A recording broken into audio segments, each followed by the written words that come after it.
یہ فرش بچھایا ہی اس لیے گیا ہے کہ انسان گرد پہ نہیں بیٹھ سکتا ہے، مگر قبر کہہ رہی ہے انا بیت التراب، میں گرد آلود گھر ہوں، جہاں پہ گندگی پڑی ہوئی ہے، جہاں پہ مٹی پڑی ہوئی ہے، جہاں پہ خاک پڑی ہوئی ہے، جہاں پہ انسان بیٹھنا پسند نہیں کرتا، فاحملوا الیہ فراشا، تو اپنا بستر اپنے ساتھ لے کے آ۔ اگر نرم گدوں پہ سونے کا اتنا ہی انسان کو شوق ہے کہ اسے سخت زمین پہ نیند نہیں آتی ہے، اسے تخت پہ نیند نہیں آتی ہے، نرم گدے ہونے چاہیے، تو یہ دنیاوی نرم گدے یہاں تو کام آ سکتے ہیں، وہاں کام آنے والے نہیں ہے، لہذا ایسے گدے استعمال کرو جو یہاں بھی کام آئے اور وہاں بھی کام آئے۔ اب یہ گدے کہاں پہ ملتے ہیں؟ یہ مظفر نگر میں تو نہیں ملتے، یہ کہاں ملتے ہیں؟ اب انسان انہیں خرید سکتا ہے، ایسا بھی نہیں کہ انہیں پیسوں سے خریدا جاتا ہو، ایسا بھی نہیں ہے کہ ان کے لیے دولت خرچ کرنی پڑتی ہو، ایسا بھی نہیں ہے کہ ان کے لیے کوئی سفر کرنا پڑتا ہو، ایسا بھی نہیں ہے کہ انسان کو ان کے لیے بڑی مشقتیں کرنی پڑتی ہو، انسان سب کچھ اویلیبل ہے، سب کچھ اس انسان کے ہاتھ میں دستیاب ہے، بس ہاتھ کی انگلیوں کے قریب ہے، اٹھانے کی دیر ہے۔ اس کے بعد چوتھی آواز یہ قبر لگاتی ہے انا بیت الفقر فاحملوا الیہ کنزا، کہ میں ایک ایسا گھر ہوں جہاں پہ پیسہ نہیں ہے، فقیری ہے، جہاں پہ غریبی ہے، جہاں پہ مفلسی ہے، جب آنا تو اپنا خزانہ اپنے ساتھ لے کے، کوئی کچھ دینے والا نہیں۔ مولا تو یہاں تک فرماتے ہیں کہ ایک انسان مالدار ہو تو اگر وہ سفر میں بھی موت کر جائے تو ایسے ہے جیسے اپنے وطن میں مر گیا ہو، لیکن اگر غریب ہو تو اپنے وطن میں بھی ایسے مرتا ہے جیسے کوئی مسافر مر گیا۔ یہ پیسے کے انسان کی کہانی ایسی ہوتی ہے، تو لہذا خزانے ہر چیز کی ہر جگہ پہ ضرورت ہے، لہذا قبر میں بھی کسی خزانے کی ضرورت ہے، تو قبر آواز دے رہی ہے انا بیت الفقر، میں فقیری کا گھر ہوں، میں غریبی کا گھر ہوں، میں مفلسی کا گھر ہوں، یہاں پہ فقیری ہی فقیری ہے، کوئی کچھ دینے والا نہیں ہے، لہذا یہ سوچ کے نہ آنا کہ ہمارے جانے کے بعد ہماری اولاد کوئی منی آرڈر بھیج دے گی، کوئی کچھ بھیجنے والا بہت نصیب کی بات ہے اگر کوئی کچھ بھیج دے، لہذا فاحملوا الیہ کنزا، اپنا خزانہ اپنے ساتھ لے کر آنا۔ پانچویں آواز یہ قبر لگاتی ہے، 5 آوازیں دیتی ہے، پانچویں آواز یہ لگاتی ہے انا بیت الحیات فاحملوا الیہ تریاقا، میں ایک ایسا گھر ہوں جہاں پہ سانپ اور بچھو پائے جاتے ہیں، زہریلے جانور پائے جاتے ہیں، حیات، جہاں پہ زخم لگانے والے جانور، جہاں پہ سانپ اور بچھو تڑپانے والے، انسان کو مار دینے والے ایسے جانور پائے جاتے ہیں، نہ یہ جانور دنیاوی جانور ہے اور نہ اس کا علاج دنیاوی علاج ہے، تو یہ قبر آواز دیتی ہے فاحملوا الیہ تریاقا، جب آنا تو زہر کا علاج اپنے ساتھ لے کے آنا، جسے فارسی میں پازیہر کہا جاتا ہے، وہ عربی میں تریاق کہا جاتا ہے، جس سے زہر کے کانٹے کا علاج کیا جاتا ہے، یہاں انڈیا میں بھی ہوتا ہے، ہر جگہ پہ ہوتا ہے، اپنے ساتھ لے کے آنا۔ اب رسول فرماتے ہیں کہ اس کی تشریح ہے، وہ تشریح کیا ہے؟ یہ گھر قبر تنہائی کا گھر ہے، مگر کون ساتھی ہے جو وہاں پہ جا کے انسان کا ساتھ دینے والا ہے؟ تو رسول فرماتے ہیں فَأَمَّا الْعَنِيسُ فَهُوَ تِلَاوَةُ الْقُرْآنِ، وہ مددگار، وہ ساتھی جو قبر میں ساتھ رہ سکتا ہے وہ قرآن کریم کی زیادہ سے زیادہ تلاوت کرنا ہے۔ انسان جتنی تلاوت کرتا چلا جائے گا اتنا قبر کی تنہائی، اتنا قبر کی انسان کے سختی ختم ہوتی چلی جائے گی، اس انسان کو آرام ملتا چلا جائے گا۔ یہ ماہ رجب تھا، اس ماہ رجب کی جو پہلی نوچندی گزری ہے، ماشاءاللہ جوگی پورے جانے والوں کی بھی ایک بھیڑ تھی اور بھگرے جانے والوں کی بھی ایک بھیڑ تھی، مگر یہ قبر آواز دے رہی تھی کہ اپنے لیے اگر کوئی انیس ڈھونڈنا ہو تو اس میں مل سکتا ہے، اس ماہ رجب میں مل سکتا ہے، اس ماہ شعبان میں مل سکتا ہے۔ کیا ہے؟ رسول خدا سے روایت تھی اس نوچندی میں جو یہ رجب کی 12 رکعت نماز تھی، بہرحال جنہوں نے پڑھی اور جنہوں نے نہیں پڑھی اللہ سب کے قبول کرے، اور جنہوں نے نہیں پڑھی انہیں بھی توفیق دے، اس لیے کہ اللہ کی نعمتیں ختم نہیں ہوئی۔ یہ ماہ رجب ہے اور ماہ رجب کے بعد ماہ شعبان بھی ہے، انسان جب جاگ جائے تبھی سویرا ہے، مگر وہ رات گزر گئی، بڑی عظیم رات تھی جسے لیلۃ الرغائب کہا جاتا، جو تمناؤں کی رات تھی، جو آرزویں پوری کرنے کی رات تھی، جس میں خصوصی خداوند عالم اعلان کر رہا ہے کہ تمہاری خواہشیں پوری ہونے کی رات، اس میں وہ 12 رکعت نماز تھی، اور وہ 12 رکعت نماز کے بعد رسول اسلام فرماتے تھے صلوات محمد یہ انسان جب اپنی قبر میں پہنچے گا تو پہلی رات، دیکھیں قبر کا بھی عجیب مسئلہ ہے، جیسے ایک شادی شدہ عورت کے بارے میں ملتا ہے کہ اگر اس کی پہلی رات اچھی گزر جائے تو اس کی زندگی اچھی گزرتی ہے، پہلی رات میں اگر اس نے اپنی سسرال میں اپنا وقار قائم کر لیا, اپنی محبت قائم کر لی اپنے شوہر کے دل میں, اپنے ساس سسر کے دل میں, اپنے دیور کے دل میں, اپنے جیٹ, اپنے جتنے بھی رشتے دار ہیں ان کے دل میں, سسرالیوں کے دل میں. پہلی رات, پہلا دن اگر اچھا گزر گیا تو ساری زندگی اچھی گزرتی ہے. ایسی قبر میں جانے والوں کی اگر پہلی رات اچھی گزر جائے تو ساری زندگی اچھی گزر جاتی ہے. پہلی رات کے لیے بڑا سخت ہے مسئلہ, اس لیے کہا گیا ان کے لیے صدقہ دو, ان کے لیے جتنا ہو سکے اعمال خیر کرو. اولاد کے لیے خصوصی وصیتیں اور نصیحتیں کہ پہلی رات تو خاص طور سے اپنے مرنے والوں کے لیے جو خصوصی اعمال کر سکتے ہو کرو, اس لیے کہ یہ پہلی رات بڑی عظیم رات ہے. یہ فرشتے آتے ہیں, یہ فیصلہ کرتے ہیں کہ اسے جہنم بننا ہے یا جنت بننا ہے, اس قبر میں انگارے روشن ہونا ہے یا گلاب اور اللہ کی نعمتیں اس میں بکھرنی ہے. یہ تمام فیصلے پہلی رات میں ہوتے ہیں. لہذا پوری توجہ رکھیں, پہلی رات رسول فرماتے ہیں یہ ماہ رجب کی پہلی جمعرات میں پڑھی جانے والی نوچندی رات میں جو یہ 12 رکعت نماز تھی, اور کوئی ایسی نماز نہیں تھی کہ جس میں کوئی لمبے چوڑے سورے پڑھنے ہو, وہی سورے جو آپ پڑھتے ہیں. اور وہ بیان کرنے کی بھی کوشش کی گئی تھی, ایک جگہ محفل میں بھی بیان کیے گئے تھے اور ویسے بھی واٹس ایپ وغیرہ پہ بھی لوگوں کو بیان کیا گیا تھا. بہرحال جس طرح پہنچ گیا, پیغام نہیں پہنچا, بہرحال وہ الگ منزل ہے. لیکن اس کی فضیلت کیا تھی کہ رسول اسلام فرماتے ہیں کہ جب انسان اپنی قبر میں پہنچے گا تو پہلی رات اپنی قبر میں ایک نورانی شخصیت بنے گا جس کے چہرے سے نور برس رہا ہوگا, جس کے سر پہ تاج سجا ہوا ہوگا, جو ایک شاہانہ لباس پہنے ہوا ہوگا. یہ صاحب قبر اس سے پوچھے گا کہ من انتا, یہ بتا کہ تو کون ہے جو اس قبر میں میرا ساتھ دینے کے لیے آ گیا. میری اولاد چلی گئی, میرے رشتہ دار چلے گئے, میری بیوی اپنے گھر میں ہے, میرے تمام رشتہ دار اپنے گھروں پہ ہے, اولاد اپنے گھروں میں سو رہی ہے, کوئی ساتھ آنے کے لیے تیار نہیں تھا. یہ بتا کہ تو کون ہے جو میری قبر میں آ گیا. تو یہ شخص آواز دے گا, یہ نورانی شخص آواز دے گا, میں تیری وہ نماز ہوں جو تو نے رجب کی پہلی نوچندی جمعرات کو اپنی نماز مغرب و عشاء کے درمیان میں 12 رکعت نماز. یہ قبر کا ساتھی مل جائے گا.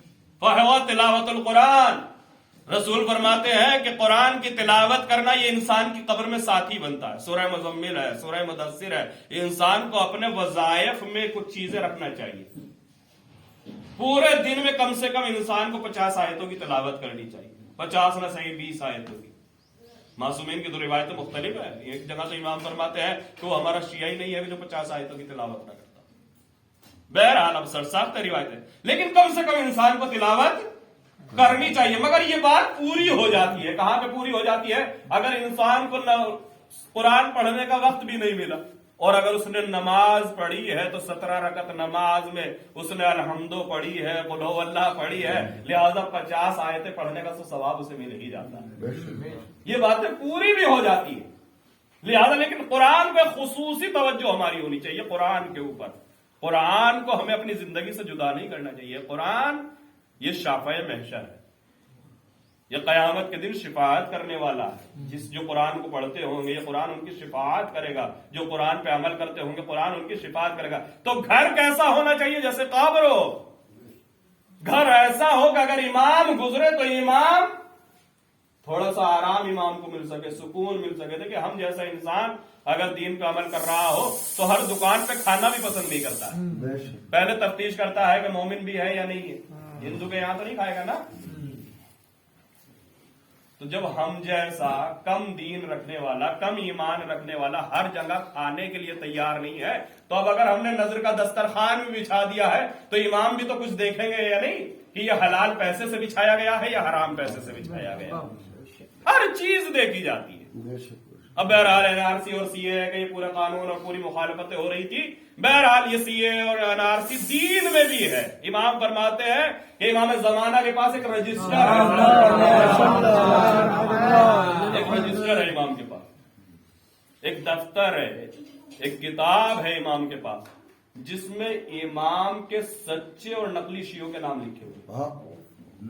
ہو سکتا ہے ایک کو ہم سنی سمجھ رہے ہوں, ایک کو ہم یہ سمجھ رہے ہوں کہ یہ شیعہ نہیں ہے, مگر امام نے اس کا نام اپنے سچے شیعوں میں لکھ رکھا ہو. اور ہو سکتا ہے ایک سید صاحب ہوں اور امام نے اس کا نام کاٹ رکھا. سب کچھ ممکن ہے. اس لیے کہ NRC اور CAA میں تو انسان اپنی آئیڈینٹی کو چھپا سکتا ہے مگر وہاں آئیڈینٹی چھپنے والی نہیں ہے. ہم نے بورڈ لگا دیا کہ یہ سید صاحب کا گھر ہے, پورا بنگلہ بنا دیا, اس پہ علم بھی لگا دیا, مگر ہم دیکھ کے یہ سمجھ سکتے ہیں نیم پلیٹ کو پڑھنے کے بعد کہ یہ کسی سید صاحب کا گھر ہے, مولانا کا گھر ہے, مفتی کا گھر ہے, یہ ہم سمجھ سکتے ہیں. مگر جب امام گزرتے ہیں تو امام باہر کی نیم پلیٹ نہیں پڑھتے ہیں, اندر کی کتاب پڑھتے ہیں کہ نمازیں بھی پڑھی جاتی ہے یا نہیں پڑھی جاتی ہے, قرآن کی تلاوت بھی ہوتی ہے یا نہیں ہوتی ہے. وہ سچائی دیکھتے ہیں, انہیں دھوکہ نہیں دیا جا سکتا, دل کے حالات کے جاننے والے. لہذا گھر بناؤ تو ایسا گھر ہو کہ جس میں امام آرام کرے, جس میں فرش اعضا بچھے تو امام آئے, جس میں محفل کا انعقاد ہو تو امام آئے. حتیٰ یہ کہ اگر ہم بیمار ہو جائے تو ہماری عیادت کے لیے امام چلے. ایک ایسا گھر ہونا چاہیے, ایک ایسا آئیڈیل گھر ہونا چاہیے. پہلی شرط کیا ہے؟ فہو تلاوت القرآن. اس میں پھولوں کی خوشبو ہو یا نہ ہو مگر قرآن کی خوشبو ہونی چاہیے, قرآن کی تلاوت اس میں ہونی چاہیے, قرآن کی. اب بہرحال قرآن کے لیے ہمارے پاس وقت نہیں نکلتا ہے. ہمارا تو رونا یہی ہے کہ مولانا اتنے کام ہمارے پاس ہے, واٹس ایپ کے لیے ہمارے پاس وقت ہے, فیس بک کے لیے ہمارے پاس وقت ہے, دنیا بھر کی غیبتوں کے لیے ہمارے پاس وقت ہے, ہر کام کے لیے ہمارے پاس وقت ہے, مگر قرآن کے لیے ہمارے پاس وقت نہیں ہے. مگر شہزادی کون ہے؟ حضرت فاطمہ الزہرا. بیوی کے گھر کا ماحول کیا تھا کہ وہ شاعر نے کہا بھی ہے کہ آہ کرتا ہوں تو ماتم کی صدا آتی ہے, سانس لیتا ہوں تو جنت کی ہوا آتی ہے. ہاں وہ شہزادی کونین کا گھر ہے جس میں چکی چلتی ہے تلاوت کی صدا. بیوی نے فرمایا ہے کہ قرآن کے لیے الگ سے وقت نکالنے کی ضرورت نہیں ہے, اپنے کاموں کو قرآن میں انجام دیا جائے. بیوی جھولا جھلاتی تھی تو قرآن پڑھتی تھی, چکی چلاتی تھی تو قرآن پڑھتی تھی, جھاڑو دیتی تھی تو قرآن پڑھتی تھی. اس لیے کہ کام ہاتھوں سے ہو رہا ہے, زبان سے تلاوت قرآن ہو رہا ہے. یہ ماحول اہل بیت نے ہر مسئلے کا حل دیا. ہم لیٹے ہوئے ہیں, جسم ہی تو لیٹا ہوا ہے, زبان تو ہل سکتی ہے, انسان لیٹ کے بھی تلاوت سے قرآن کر سکتا ہے. یہ اپنا شغف ہے, یہ اپنا شوق ہے کہ انسان کو کس چیز میں مزہ آتا ہے. لیٹ کے اخبار پڑھے جا سکتے ہیں, لیٹ کا ٹی وی دیکھا جا سکتا ہے. جب سارے کام لیٹ کے ہو سکتا ہے تو لیٹ کے قرآن بھی پڑھا جا سکتا ہے. اور آپ دیکھیں کہ جہاں پہ ہم سوچ بھی نہیں سکتے ہیں, اسلام تو ہم سے وہاں پہ کہہ رہا ہے کہ ذکر خدا کیا جائے. ہم تو یہ سوچتے ہیں کہ بھائی مصلی بچھا ہو تب قرآن پڑھا جائے گا, باوضو ہو تب قرآن پڑھا جائے گا, گھر میں شور نہ مچ رہا ہو تب قرآن پڑھا جائے گا, ٹی وی نہ چل رہا ہو تب قرآن پڑھا جائے گا, کہیں پہ کوئی ہنگامہ نہ ہو تب قرآن پڑھا جائے گا. مگر آپ اٹھا کے دیکھیں توضیح المسائل, ایک چیز جہاں پہ ہم سوچ بھی نہیں سکتے ہیں وہاں پہ بھی شریعت کہہ رہی ہے کہ ذکر خدا کیا جائے. کہاں پہ؟ نہانے میں نہیں, جب انسان بیت الخلاء میں ہو, جب ٹوائلٹ میں ہو تو خصوصی طور سے حکم شریعت ہے کہ وہاں پہ ذکر خدا کیا جائے. تو جو اسلام یہ کہہ رہا ہو کہ ٹوائلٹ میں ذکر خدا کیا جائے تو وہ اسلام اس کی کیسے اجازت دے سکتا ہے کہ گھر ہو اور گھر میں تلاوت قرآن ہو؟ انسان موقع و محل کو اپنے ہاتھ سے نہ جانے دے. بیوی نے پوری زندگی گزار کے دکھائی ہے کہ کیسا قرآن کی تلاوت کی جاتی, کیسے قرآن کو اپنی زندگی میں اتارا جاتا ہے. سارے کام قرآن پڑھتے ہوئے کر لیا کرتی تھی.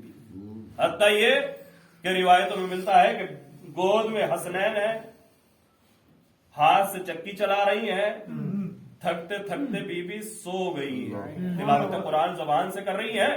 سلمان آئے ہیں تو سلمان نے دیکھا کہ چکی بھی چل رہی ہے, جھولا بھی ہل رہا ہے اور تلاوت قرآن بھی ہو رہی ہے اور بیوی بھی سو رہی ہے. تو رسول سے سلمان نے کہا کہ یا رسول اللہ آج عجیب معجزہ دیکھا ہے فاطمہ کے گھر میں. کہا کیا دیکھا؟ کب میں نے دیکھا کہ فاطمہ اپنے بچوں کو جھولا جھلا رہی تھی, ادھر چکی چلا رہی تھی اور تلاوت قرآن کر رہی تھی, اور کرتے کرتے سو گئی. مگر تلاوت قرآن بھی ہو رہی تھی, چکی بھی چل رہی تھی, جھولا بھی ہل رہا تھا. تو رسول خدا نے فرمایا تجھے نہیں معلوم جب یہ قرآن کے لیے اس نے زبان ہلائی ہے تو اللہ نے اپنے مددگار آسمان سے نازل کیے ہیں جو اس کی طرف سے چکی بھی چلا رہے ہیں, اس کے بچوں کا جھولا بھی جھلا رہے ہیں. صلوات پڑھے پر محمد. یار دوسری منزل کیا ہے؟ دوسری منزل یہ ہے کہ قبر آواز دیتی ہے انا بیت الظلمہ, میں تاریکیوں کا گھر, ڈارکنیس, اندھیرا ہی اندھیرا, نور کا کہیں سے کوئی نام نہیں ہے, کوئی کھڑکی, کوئی سوراخ, کوئی روشن دان موجود, ہوا لینے تلک کی جگہ نہیں ہے, نور تو دور کی بات ہے. پھر یہ قبر کہتی ہے فاحملوا الیہ سراجا, جب یہاں پہ آنا تو اپنے ساتھ چراغ لے کے آنا. تو رسول فرماتے ہیں اما السراج فہو صلاۃ اللیل، کہ جو قبر کا چراغ ہے وہ راتوں کو پڑھی جانے والی نماز ہے، نماز شب ہے اور دوسری مستحب نماز ہے۔ دن کی نمازیں تو ہے ہی ہیں، مگر رات کی نمازیں جو اندھیروں میں پڑھی جاتی ہیں، جنہیں لوگوں نے نہیں دیکھا ہوتا ہے، جنہیں انسان نے لوگوں سے چھپ کے انجام دیا ہوتا ہے، جو انسان نے راتوں کی تنہائی میں پڑھی ہوتی ہیں، وہ نماز قبر کا نور بن جائے گا۔ سراج القبر، قبر کا روشن چراغ بنتی۔ تیسری آواز انا بیت التراب، میں گرد آلود گھر ہوں۔ ایسا گھر نہیں ہوں کہ جہاں پہ ہر انسان بیٹھ جائے، اس مٹی پہ کوئی بیٹھنے کے لیے تیار ہے، لہذا وہ مٹی کا گھر۔ اور اس کی ایک عجیب صورت ہو جاتی ہے، جب انسان بت کر کے چلا آتا ہے تو قبر بھی عجیب قبر ہوا کرتی ہے۔ یہ نہ سمجھے کہ ہم نے اس قبر کو اپنے لیے بہت اچھا بنا لیا ہے اور بڑی صاف اور بڑی اچھی قبر بنائی ہے اور بڑا تعریفیں کی جاتی ہے کہ بھائی کھودنے والوں نے بڑی اچھی قبر کھودی۔ ہو سکتا ہے کھودنے والوں نے بہت اچھی قبر کھودی ہو، مگر اعمال ایسے ہوں کہ یہ قبر اس کو پیس کے رکھ دے۔ ہوا کیا؟ رسول کے زمانے میں ایک صحابی کا انتقال ہوا، صلوات اللہ علیہ، بڑا عابد و زاہد، بڑا مجاہد اور بڑا ہی حاجی، رسول کا صحابی، رسول کے لیے قربانیاں دینے والا۔ اس کا انتقال ہوا، رسول اسلام نے اس کے جنازے میں شرکت کی تو لوگوں نے دیکھا کہ رسول اسلام جب جنازے میں شرکت کر رہے ہیں تو رسول نے اس کی نماز جنازہ پڑھا۔ صرف رسول نے نماز جنازہ نہیں پڑھائی، رسول نے اسے اپنے ہاتھوں سے قبر میں اتارا۔ اور روایتیں بتاتی ہیں کہ جب رسول اس کے جنازے میں شرکت کر رہے تھے تو رسول پنجوں کے بل چل رہے تھے۔ تو لوگوں نے کہا کہ یا رسول اللہ پنجوں کے بل کیوں چل رہے ہیں؟ تو رسول نے فرمایا جنازے میں فرشتوں کی اتنی بھیڑ ہے کہ مجھے پیر رکھنے کی جگہ نہیں، مجھے پیر رکھنے کی جگہ نہیں مل رہی ہے۔ اوپر سے رسول نے نماز جنازہ بھی پڑھائی ہے، رسول نے اپنے ہاتھوں سے قبر میں بھی اتارا، مگر جب قبر میں اتار دیا، پٹے لگا دیے اور مٹی ڈال دی تو لوگوں میں ایک شور مچا کہ اس سے بڑا خوش بخت کون ہوگا، اس سے بڑا خوش قسمت کون ہوگا، اس کی تو مزے ہی مزے ہیں کہ رسول نے اس کے جنازے میں شرکت کی ہے، رسول نے اس کی نماز جنازہ پڑھائی ہے، رسول نے اسے قبر میں اتارا ہے۔ تو رسول کے جب کانوں میں یہ آواز لگ رہی کہ لوگ ایک دوسرے سے کہہ رہے ہیں کہ اس سے بڑا خوش قسمت کون ہوگا، تو رسول نے کہا کہ آہستہ بولو، اس کی قبر کو فشار قبر ہو رہا، قبر اسے پیس رہی ہے، آہستہ بولو، قبر اس کے اوپر عذاب کر رہی ہے۔ تو لوگوں نے ہاتھوں کو جوڑا، کہا یا رسول اللہ ایسے کیسے ہو سکتا ہے، اس کی ماں خوش ہے کہ آپ اس کے جنازے میں شریک۔ تو رسول نے فرمایا ٹھیک ہے، یہ اپنے دین کے معاملے میں اچھا آدمی تھا، اس نے نمازیں پڑھی ہیں، اس نے جہاد کیا ہے، اس نے ایک اچھی دیندار زندگی گزاری ہے، مگر گھر کے اندر کی زندگی اچھی نہیں ہے، یہ اپنی بیوی سے بڑا بد اخلاق، یہ اپنے بچوں پہ بڑا ظلم کرتا ہے۔ تو اس کا مطلب یہ ہے کہ خدا گھر کے اندر کے حالات بھی دیکھتا ہے، باہر کی بھی دیکھتا ہے۔ صرف باہر کے دیکھنے کے بعد انسان مطمئن نہ ہو جائے کہ دنیا تو ہمیں اچھا سمجھ رہی ہے، گھر کے اندر بھی انسان کو اچھا ہونا چاہیے، گھر کے اندر کے حالات۔ اگر یہ بیوی انسان سے نالا ہے، اگر یہ بچے کو شکایت ہے تو مشکل ہے کہ انسان جنت تک پہنچ سکے، بڑی مشکل ہے۔ اور فشار قبر ان لوگوں کو زیادہ ہوتا ہے جو اپنے گھر میں بد اخلاق ہوتے ہیں، جو اپنے گھر میں صحیح سے بات نہیں کرتے ہیں، جو اپنے گھر میں اپنے آپ کو حاکم بنا کے پیش کرتے ہیں، جو اپنے گھروں میں اپنے آپ کو ظالم بنا کے پیش کرتے ہیں۔ وہی بچے جو آرام سے کھیل رہے ہوتے ہیں، باپ سے انہیں محبت کی امید ہوتی ہے، مگر اگر کوئی باپ ایسا ہو کہ بچے جب باپ کو آتا ہوا دیکھے تو ایسے چھپ جائیں جیسے شمر سے چھپ رہے ہو، تو اسے فشار قبر گھیرے۔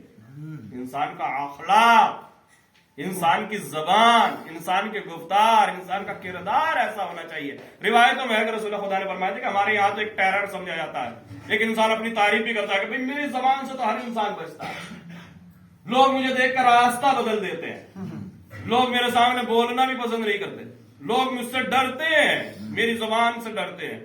تو رسول اسلام فرماتے ہیں کہ یہ کوئی بہت بڑی بات نہیں ہے۔ رسول اسلام فرماتے ہیں کہ تمہارے معاشرے میں سب سے برا انسان وہ ہے جس کی زبان سے لوگ ڈرنے لگے۔ اخبث الناس کا سب سے بدتر، سب سے برا انسان وہ ہے کہ جس کی زبان سے لوگ ڈرنے لگے، جس کی زبان کھلے تو گالیاں نکلے، جس کی زبان کھلے تو تانے نکلے، جس کی زبان کھلے تو برائیاں نکلے، جس کی زبان کھلے تو دھمکیاں نکلے، جس کی زبان کھلے تو لوگ اس کی زبان سے ڈرنے لگے۔ تو رسول اسلام فرماتے ہیں یہ آدمی کہے جانے کے لائق نہیں ہے، یہ انسان کہے جانے کے لائق نہیں ہے، یہ بدترین مخلوق ہے۔ انسان کتے کو دیکھنے کے بعد بھی ایک بار یہ سمجھتا ہے کہ شاید آج نہ بھوکے، مگر اگر کوئی ایسا انسان ہو جسے دیکھنے کے بعد راستہ بدل دے کہ یہ چھوڑنے والا تو اس سے بدتر کوئی انسان۔ یہ انسان اپنی قبر کی تیاری کر رہا ہے، اپنے گھر کو بنا رہا ہے۔ چوتھی آواز انا بیت التراب، اس کے بعد چوتھی آواز تھی انا بیت الفقر، میں فقیری کا گھر۔ فاحملوا الیہ کنزا، جب یہاں پہ آنا تو خزانہ لے کے آنا۔ وہ خزانہ کیا ہے؟ رسول اسلام فرماتے ہیں فہو الکنز فہو لا الہ الا اللہ۔ لا الہ الا اللہ یہ ایک کلمہ ہے کہ کوئی خدا نہیں ہے سوائے اللہ، یہی تو ہے نا۔ ہماری نظر میں بھی ایک جملہ ہے، اب وہ جملہ وہ والا پردھان منتری والا جملہ نہ ہو کہ بس جملہ زبان کا ہی جملہ ہو۔ رسول اسلام کہہ رہے ہیں یہ قبر کا خزانہ ہے، لا الہ الا اللہ نہیں ہے، یہ قبر کا خزانہ، یہ قبر کی کرنسی ہے، یہ قبر کا مال ہے کہ جس کے پاس یہ ہوگا وہ قبر میں فقیر نہیں ہو سکتا ہے۔ وہ کیا ہے؟ لا الہ الا اللہ، یعنی اپنے ہر عمل کو اللہ کے لیے انجام دینا، اپنے ہر کام کو اللہ کے لیے انجام دینا۔ یہ اتنے بڑی چابی ہے کہ جہاں لگا دیا جائے، خاک کو لگا دیا جائے اسے سونا بنا دیتی ہے۔ اتنا بڑا خزانہ ہے لا الہ الا اللہ، اللہ کے لیے اپنے عمل کو انجام دینا۔ یہ ایسا کیمیا ہے، یہ ایسی کیمسٹری ہے کہ اگر خاک کو چھو لیا جائے تو اسے سونا بنایا جا سکتا ہے۔ کیسے؟ آپ اپنے منہ کو دھو رہے ہیں، صبح سے شام تلک دھوتے رہیے، یہ وضو نہیں بنے گی، اس پہ کوئی ثواب نہیں ہے، مگر ادھر آپ نے نیت کی کہ میں اپنے چہرے کو دھو رہا ہوں اللہ کی قربت کے لیے، تو یہ وضو بن جاتی ہے اور یہ آپ کے لیے قبر کا خزانہ بن جاتی ہے۔ صبح سے شام تلک نہاتے رہیے، پانی ختم ہو جائے گا، وقت ختم ہو جائے گا، مگر اس نہانے کا کوئی ثواب ملنے والا نہیں ہے، مگر ادھر آپ نے نیت کی کہ میں نہا رہا ہوں، میں غسل کر رہا ہوں اللہ کی قربت کے لیے، بس اس کا ثواب ملنا شروع ہو جائے گا۔ قطرے جھڑ رہے ہیں تو اس کا بھی ثواب مل رہا ہے، اب میل جا رہا ہے تو اس کا بھی ثواب مل رہا ہے، یہ نہا رہا ہے اور اللہ اس کو ثواب عطا کرتا چلا جا رہا ہے۔ آپ خانہ کعبہ کے چکر کاٹتے رہیے، زندگی چکروں میں گزر جائے گی، مگر اگر جیسی آپ نے نیت کی کہ میں یہ طواف خدا کی قربت کے لیے کر رہا ہوں، ادھر آپ نے خدا کا ارادہ کیا، ادھر یہ چکر قبر کا خزانہ بنتا ہوا نظر آئے گا۔ یہ طواف ہوگا جو تمہارے لیے خزانہ بن جائے گا۔ رات دن آپ بانٹتے رہیے، خزانے لٹا دیجیے۔ لاک ڈاؤن میں لوگوں نے نہ جانے کتنا بانٹ دیا اور کیا کیا بانٹ دیا۔ میں نے بھی پچھلے جمعے میں بھی بیان کیا تھا کہ 13 رجب گزری ہے، ہمیں مولا کائنات سے یہ سیکھنا چاہیے کہ کیسے بانٹا جائے۔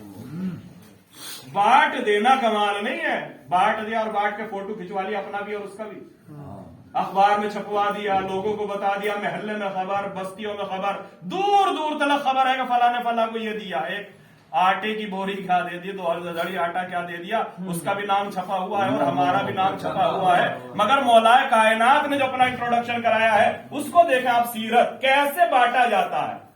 مولا کائنات میدان جنگ میں اپنا نام بتاتے تھے اور جب بانٹتے تھے تو اپنا نام نہیں بتایا کرتے، اس طریقے سے بانٹتے تھے کہ نہ لینے والے کو پتا ہوتا تھا کہ کس نے دیا اور نہ دینے والے کو پتا ہوتا تھا کہ کسے دے کے آ گیا۔ ٹو سائڈڈ آئیڈینٹی محفوظ ہوتی تھی۔ ہم دیتے ہیں تو کم سے کم ہمیں تو پتا ہوتا ہے کہ ہم نے کسے دے دیا، چاہے اسے نہ پتا ہو لینے والے کو، لیکن اللہ اکبر یہ سخاوت علی کی تھی کہ اپنے نام کو اتنا چھپاتے تھے، خدا کے لیے ایسے عمل کو انجام دیتے تھے جو خالص ہوتا تھا، کسی اور کی شرکت ہی نہیں ہوتی تھی، غیر کی تو شرکت دور کی بات، اپنی بھی شرکت نہیں ہوتی تھی، ایسے بانٹ دیتے تھے کہ کوئی دروازے پہ آتا تھا تو ہاتھ نکلتا تھا اور دے دیا جاتا تھا، چہرہ دروازے کے پیچھے ہے، ادھر لینے والا دروازے کے پیچھے ہے، بس ہاتھ نکلا اور دے دیا، نہ علی کو پتا ہے کہ کسے دے دیا، نہ لینے والے کو پتا ہے کہ کس نے دیا ہے۔ اللہ اکبر، جب عمل اس طریقے سے انجام دیا جاتا تب وہ قبر کا نور بن جائے گا، تب وہ قبر کا فرش، جب وہ قبر کا گدا، وہ قبر کا بستر، وہ قبر کا انسان کے لیے چاندنی بن جاتی ہے، جب عمل کو اللہ کے لیے انجام دیا جاتا ہے۔ انا بیت الحیات، میں ایک ایسا گھر ہوں کہ جو زہریلے جانوروں کا گھر، فاعملوا الیہ تریاقہ، جب یہاں پہ آنا تو زہر کے کاٹنے کا علاج